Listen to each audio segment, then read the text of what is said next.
Coucou tout le monde! Aujourd'hui, nous allons vous proposer une recette ultra gourmande. Et oui, c'est la recette des macarons. Je suis sûre que vous connaissez. Ce sont ces petits gâteaux de forme arrondi à l'amande ultra moelleux. Un vrai délice. Parce que parfois, il est difficile de les réaliser, je vais vraiment essayer dans cette recette de bien vous expliquer toutes les étapes. Pour les ingrédients, il vous faudra 160 g de sucre glace, 160 g de poudre d'amande, 140 g de blanc d'œuf à température ambiante et 2 bols de 90 g de sucre. Donc ici j'ai 90 g et là également aussi 90 g. Il faut bien séparer donc ces quantités en deux comme j'ai fait ici parce qu'on va introduire un premier bol de sucre, vous verrez tout à l'heure, puis un second. On ne va pas tout mettre en même temps dans la préparation. Il nous faudra aussi quelques gouttes de colorant de votre choix. Alors moi ici, bon, je n'avais que du colorant liquide, hein, donc c'est pour ça qu'aujourd'hui j'en utilise, mais vous pouvez aussi très bien utiliser du colorant en poudre. Et aussi pour terminer, eh bien, il vous faudra la garniture. Donc ça peut être de la pâte à tartiner, de la confiture, là c'est vraiment selon vos envies. Pour commencer, dans un bol, tamisez le sucre glace et la poudre d'amande ensemble. Donc prenez un bol assez grand pour pas que le sucre glace et la poudre d'amande passent sur les côtés.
Si à un moment comme moi, il vous reste des gros morceaux d'amande qui ont du mal à passer à travers le tamis, surtout ne les versez pas directement dedans, prenez plutôt un mixeur ou un hachoir et essayez donc de les réduire en une poudre fine.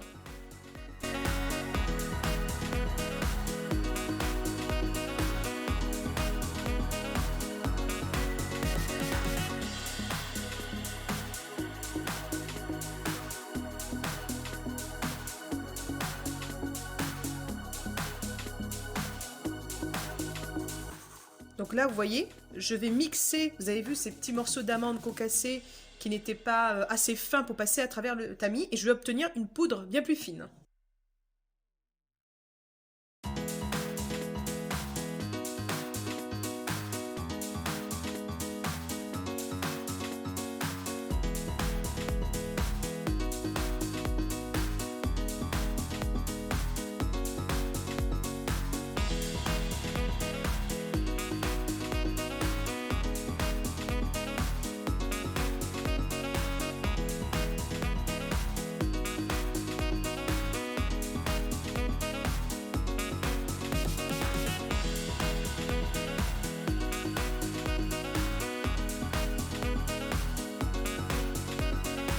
Maintenant, dans le bol de robot, mettre les blancs d'œufs et les fouetter à vitesse moyenne pendant 1 minute.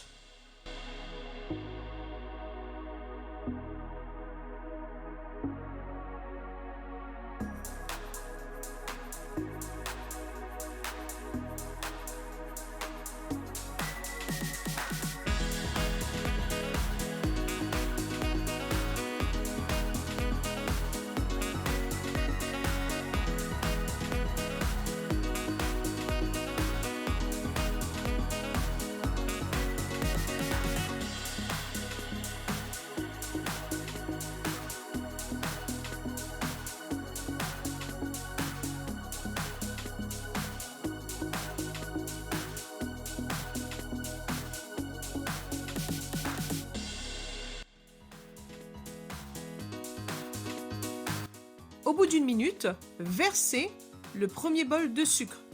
Continuez de fouetter encore pendant 4 minutes à vitesse moyenne.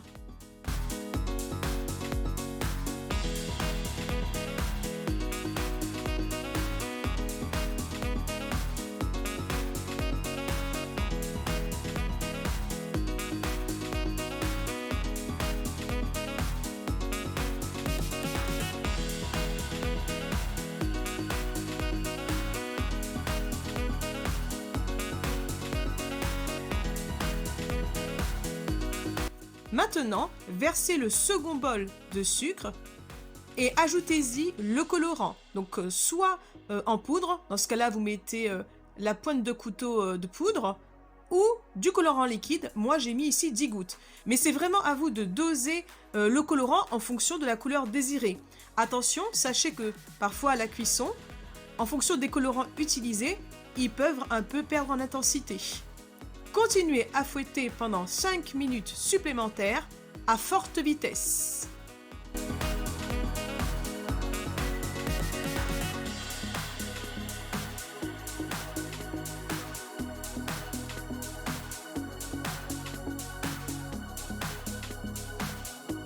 Voilà, ma meringue est prête. Il faut que le sucre soit complètement dissous dans les blancs. Et vous voyez, vous savez qu'elle est bonne. Vous voyez quand elle fait comme ça, une espèce de petit bec, comme un bec d'oiseau. D'accord? Donc, il faut pas trop fouetter, hein. Il faut absolument regarder. Voir comme ici, là. Vous voyez comme un petit bec, là, ici. Il faut absolument voir ici comme un petit bec d'oiseau. Maintenant, on va passer à une étape essentielle. On va passer à l'étape du macaronnage. Cette étape consiste à ajouter petit à petit le mélange tamisé amande-sucre sur la meringue. On va passer une spatule en dessous de la pâte et ensuite on va la ramener sur le dessus et écraser la pâte contre le bol. C'est une étape vraiment importante pour que le macaron gonfle bien et cuise correctement. Là, ce qu'on va faire en fait pendant cette étape, c'est qu'on va un peu casser les blancs d'œufs. Donc là ici j'ai ma meringue. Donc comme je vous ai dit, je prends mon mélange sec, sucre glace, amande que j'ai tamisé tout à l'heure. Je vais rajouter un petit peu, pas tout, hein, attention, hein. On verse petit à petit. Et là on va macaronner. Alors comme je vous ai dit, regardez. À l'aide d'une spatule, on va passer en dessous de la pâte, regardez bien, on passe en dessous. On ramène au-dessus et on écrase contre le bol. Regardez, c'est simple à faire. Vous passez en dessous, je suis en dessous là, je ramène au-dessus et j'écrase contre le bol. En dessous, je ramène au-dessus, j'écrase. En dessous, je ramène au-dessus, j'écrase. En dessous, je ramène au-dessus et j'écrase. Et voilà. Et vous faites ça pour commencer pendant 5 minutes.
J'ai macaronné pendant 5 minutes. J'ai incorporé toute ma poudre d'amande et mon sucre glace. Maintenant, pendant 1 minute, je vais remuer ainsi, regardez.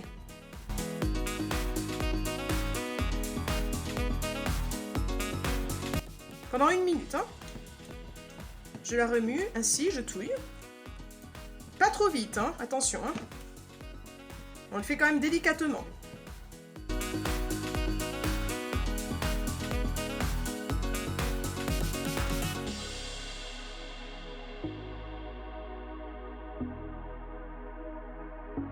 Maintenant, à l'aide de ma spatule, je vais à nouveau passer en dessous de la pâte, la ramener sur le dessus et l'écraser pendant 3 minutes.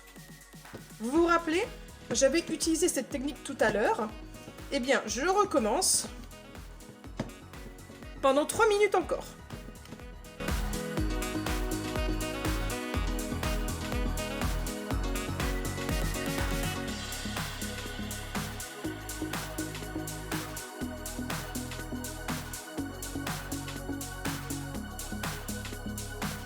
Lorsque vous avez terminé, si votre pâte est bonne, vous devez normalement obtenir un espèce de ruban. Ma pâte est prête, maintenant je vais m'occuper de ma plaque. Je vais mettre donc sur une plaque à pâtisserie une feuille de papier sulfurisé. Alors, à l'arrière de mon papier sulfurisé, regardez, j'ai dessiné des petits cercles qui représentent en fait la taille de mes macarons.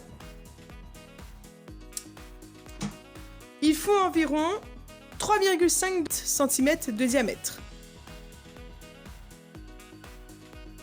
Je ne vais pas pocher mes macarons directement dessus parce qu'il pourrait y avoir un transfert de l'encre sur les macarons.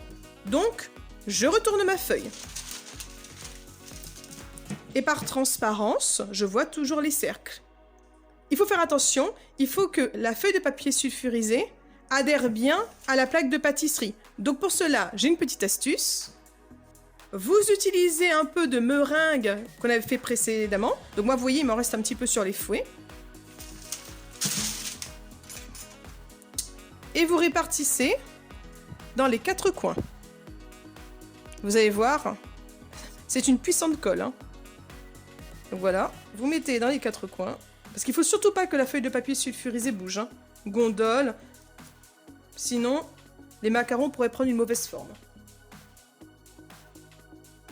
Et là, je vais coller ma feuille de papier sulfurisé sur la plaque.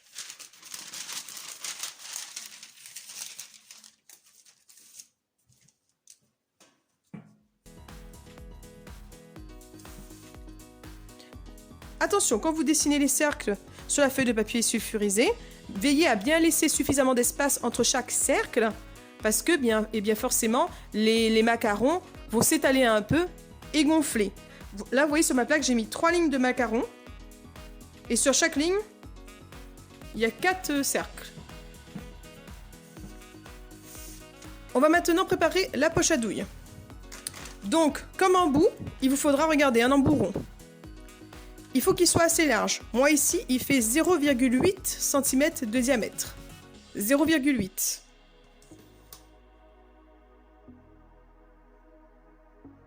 Une fois que votre poche à douille est préparée, vous la placez dans un verre haut, en veillant à bien retourner, vous savez, l'embout comme ça vers le haut, car sinon, quand vous verserez la pâte, elle va aller au fond du verre. Donc là, je retourne, voilà.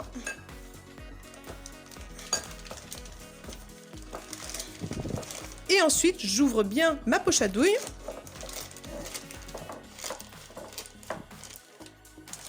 Pour pouvoir y verser la pâte.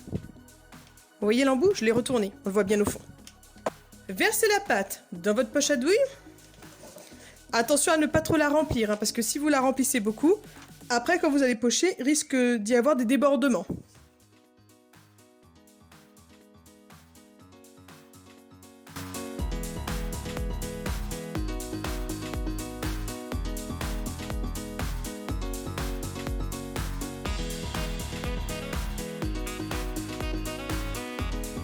Je vais maintenant pocher mes macarons sur ma feuille de papier cuisson.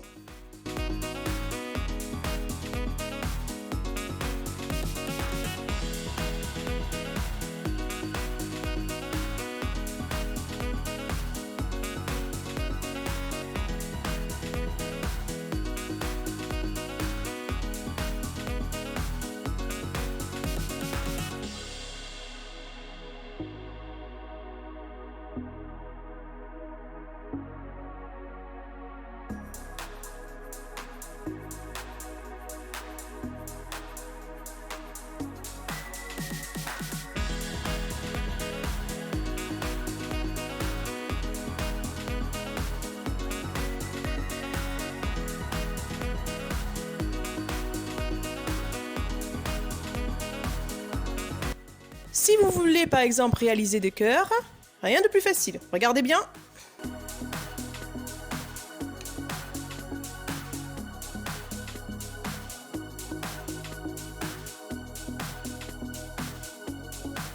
Voilà, vous avez vu? La technique est facile.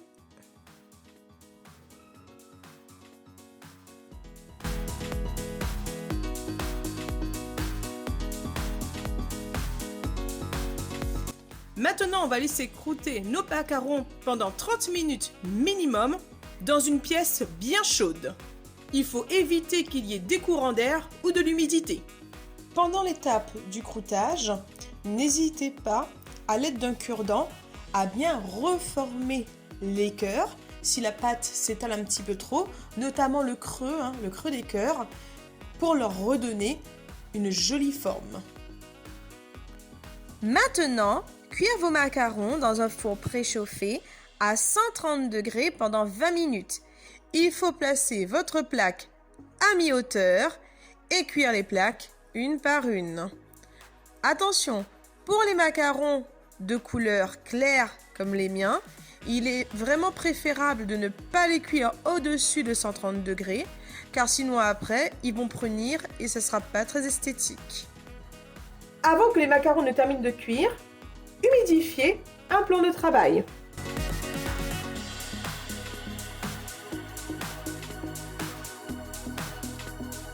Une fois que les macarons auront terminé de cuire, on va poser notre feuille de papier sulfurisé sur lesquelles sont les macarons sur ce plan de travail humide. Cela va permettre d'arrêter rapidement la cuisson, mais aussi de faciliter ensuite le décollement des macarons.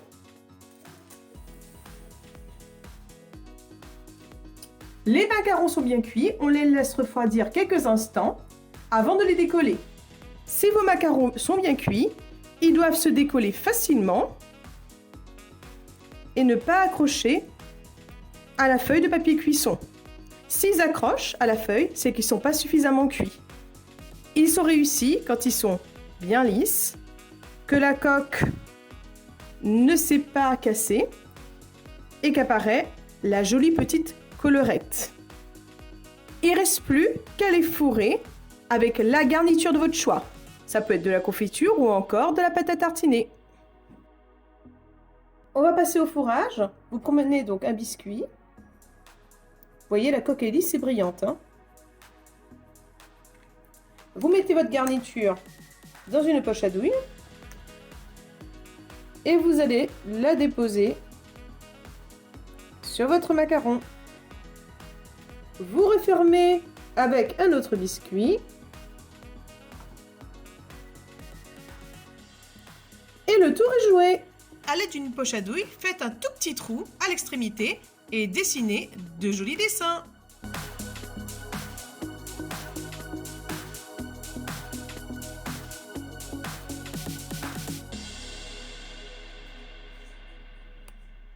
Bonne dégustation!